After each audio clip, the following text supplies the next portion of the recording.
In an old industrial part of the city, where broken walls and abandoned factories stood like forgotten skeletons, a stray dog wandered alone. His fur was matted and the color of dust, his eyes heavy with exhaustion. People called him Shadow because he always hid in the corners, moving silently, as if he wanted to disappear from the world.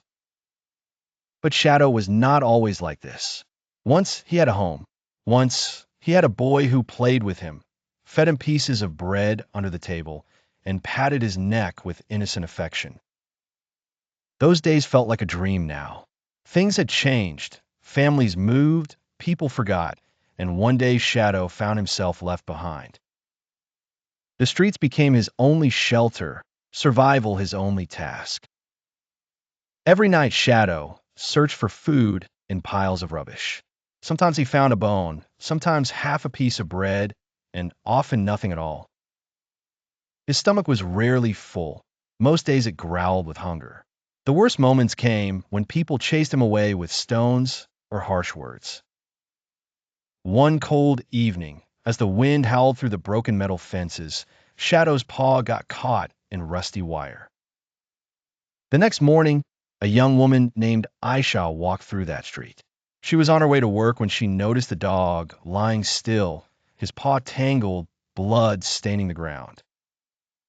Carefully, she pulled an old scarf from her bag and stepped closer. Shadow growled weakly, trying to back away, but then lowered his head as if to say, "If you can end this pain, do it." With gentle hands, she wrapped the scarf around his wound and freed him from the wire. He whimpered, but did not resist. Then she lifted him, surprisingly light for his size, and carried him to her car. For the first time in years, Shadow felt a human touch that wasn't cruel. The journey to the veterinary clinic was rough.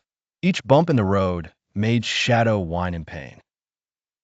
At the clinic, the vets quickly examined him. The wound was deep.